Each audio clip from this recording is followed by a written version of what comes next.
back home now. It got a bit cold outside, so it's a lot more room here as well. So I'll just show you a little bit of what I'm doing. So I've been putting this paper piecing together for a few years now. It's not a priority project for me at all. It's just something I do when I'm on holiday and things like that. I have actually been known to take my sewing machine on holiday with me. We went to Scotland last year, and I took my sewing machine and made a bag. I also took this with me, and it's very nice if you don't want to stop sewing when you go away. This is a handy thing to take with you. So what I've got here is my hexagons. It's quite an economical hobby really, especially if you use up your scraps doing it, and you only really need needle and thread and some sharp scissors. I tend to make the paper pieces out of things like old magazines and pamphlets. It's about the right thickness. You don't really want printer paper, it's a little bit too thin, unless you can load up your printer with something a bit thicker, but then that is a bit wasteful. And it's rather fun to make it out of what you've got to hand. So when we went on holiday once, there was a load of out-of-date leaflets for attractions in the cottage, and I used those. So the first thing to do is, if you've got a template, you could download a template. Mine is 1.25 inches on the side there. I don't know where I got that from. It was definitely free, I know that. And then I just use that to draw around. And it's easier if you get yourself a supply of these first, so you're not constantly switching between tasks, but sitting and actually drawing those out on a piece of paper, because obviously you can do it like a honeycomb, so you don't have to cut out every single side of every one. That's quite nice to do. It's a little job. And then get your piece of fabric, and it's quite I'm pretty good at making sure that I'm pretty stupid. I can cut this, and I cut it too small. Wrong scissors. I cut it too small if I'm not careful. So you can just cut it into squares, or you can cut it around like this. It's about making sure you've got enough fabric, but not having too much bulk. So, and if you had a scrap, as long as you can get it round the paper, it's good enough. So you can switch. What I quite like about it is you can switch between activities. So you can sit and draw your rummage around and find some little bits of paper to make your templates out of. Cut those up, get those stacked up. I tend to clip them like this between some of these little clips, and then you can use all the same thread, or you can get a different colour thread for the tacking cotton to tack the paper around. It's up to you. You're going to be taking it out anyway.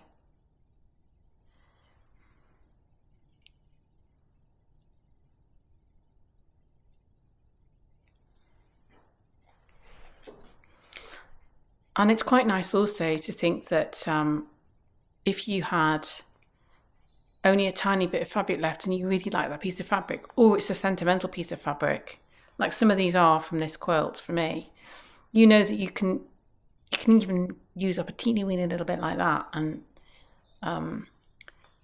so first of all, just wrap it around there like that, and you only need to do one big stitch per side like that. Then fold the next side over, come up there,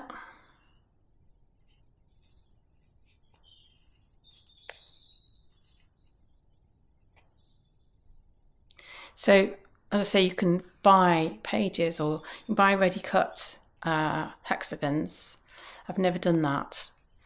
I just get a template and draw around it and make my own, because as I say, I find that quite therapeutic in itself. And you don't make a hexagon quilt in a hurry, that's for sure. So there's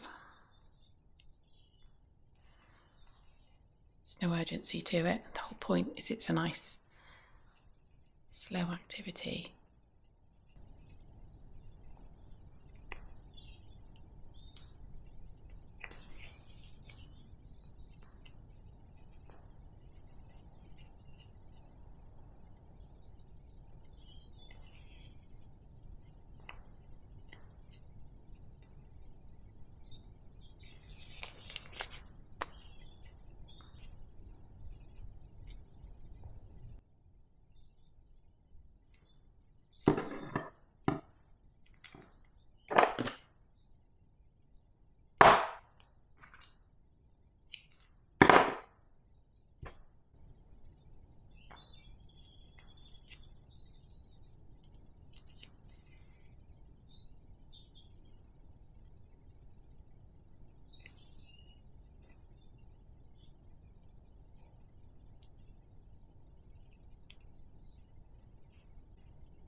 So then that can go in there with all of the others ready to be sewn.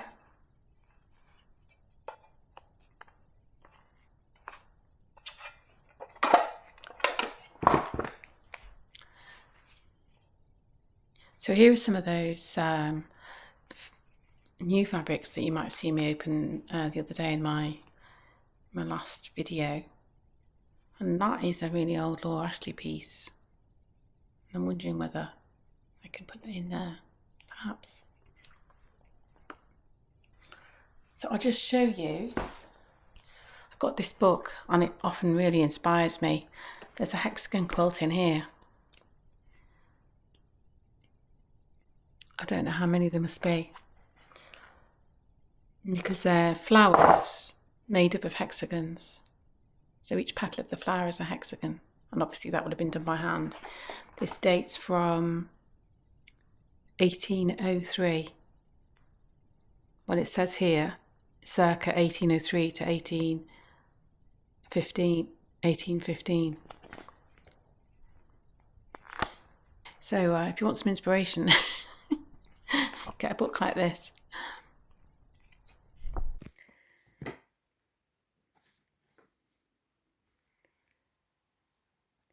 In the same book, I've been admiring this silk patchwork quilt. This book does refer to that kind of thing as patchwork, and I tend to think of English paper piecing as being hexagons, but it says here that this piece of patchwork in the Quilters Guild collection is a 1718 silk patchwork coverlet, which is the same as a bedspread, eiderdown, or whatever you want to call it.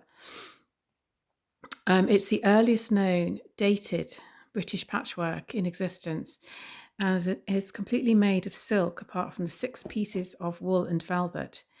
Many of the fabrics show signs of previous use, such as unpicked seam lines or general wear. In some cases, small patches have been pieced together from tiny scraps, and the range of silk fabrics represents nearly a century's worth of collecting, showing how valuable and treasured these fabrics were. And well, for a century's worth of collecting, that means there's fabrics in it that, say, go back 3 or 4 generations, which is quite incredible. Presumably, they must have dated them by the kind of colours in them or type of print. But in terms of English paper piecing, it says here it's constructed from 182 blocks of geometric, floral and figurative motifs, all pieced over paper templates. I don't know how they know that. Was the paper still in it? It doesn't say. X-ray examination of the templates. Oh, yes, templates. They must still be in it. revealed a numbering system that was used to keep track of the complex design. So I'm assuming that means then that, for instance, that tulip was cut out in paper and then the silk was wrapped around it like we've just been doing with the hexagons, and then it was sewn onto another piece of silk, because I wouldn't imagine that you would then have this piece pieced. Presumably you cut that out and piece it onto that. So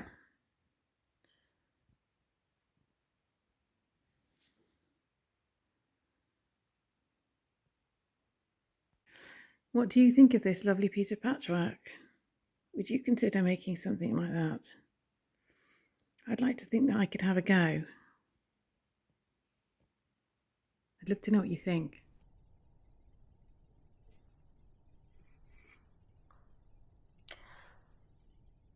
Now, I always use double thread. I know a lot of people don't.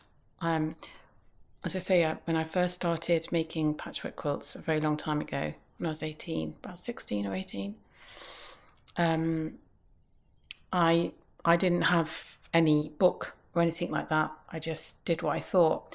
The way I used to actually make my patchwork was I used to, I don't know how I knew how to do it, because I know I didn't have a book, but I made cardboard templates that were just cut from the back of a notebook or something like that, and quite thick raw cardboard, the kind that's in the back of a A4 book of pages, and I cut out a 4-inch square of that, and then I would get these fabrics, these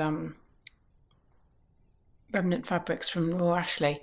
I'd cut out a square a bit bigger, and I would press them around the cardboard. So I didn't actually, I English paper pieced, but there was no paper inside. I just used to get a wet cloth, get the iron, and press them in batches. So I'd put the card in, I'd turn it round the outside, press it, slip the card out, and then press it flat. So it probably wasn't awfully accurate, because there would be it was fairly thick card, and it was just probably a bit of leeway when it was then pressed flat. But I made a whole patchwork quilt that way. I didn't know how to English paper piece. I had an idea in my head. I'd once seen somebody doing it, but I didn't really know how to do it. And I hit upon doing it like that, and that's how I did it for years. But this doesn't need an iron. It's a bit more mobile as a task to do. So I better show you that one there. That one's not very good.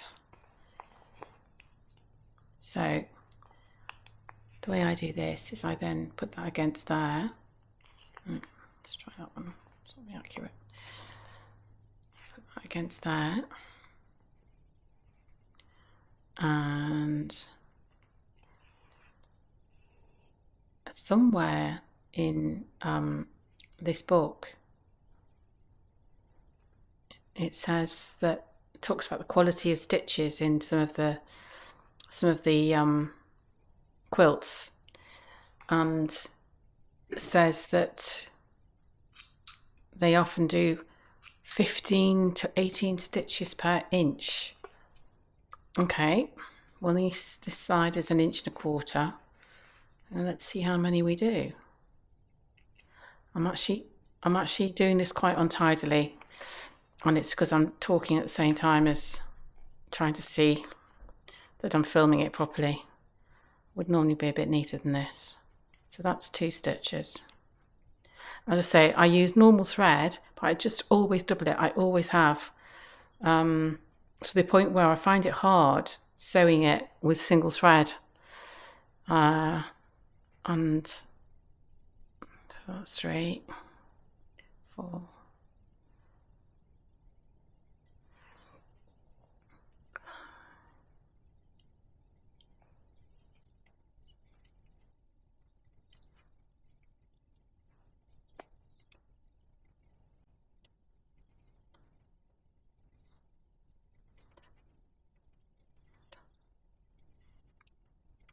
Well, we're on 15.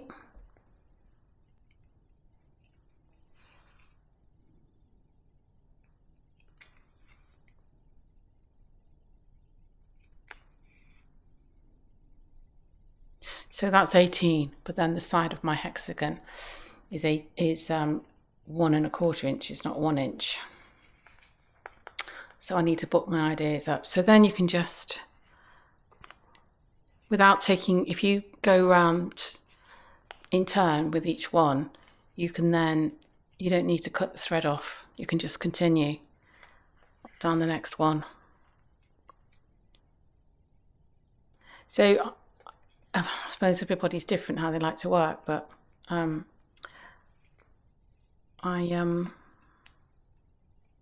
don't know if you can see, but I've actually cut that too small there, and I'm just trying to work with it.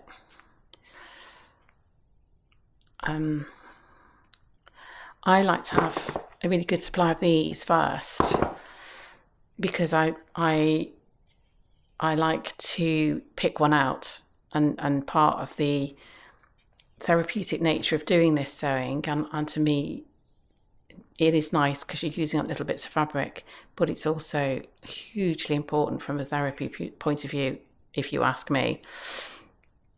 It forces you to slow down, forces you to sit and concentrate on something that is fairly easy but does require your attention, and your mind can wander while you're doing it, and I think that's very healthy. But one of the things I like is I've got lots of these to start with, and so I like pairing up, matching up the fabrics, and selecting the fabric. Selecting the next hexagon is part of the enjoyment of the process, if you ask me. So what I have never ever done, this is the only problem with doing double thread, this sometimes happens, it knots up like this. Maybe I should just learn to not do it, but I just have always done dual thread. So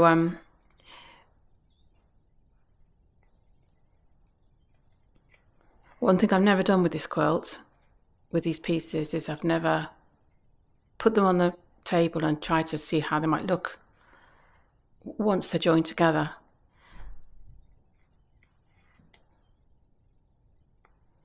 So I might try that now.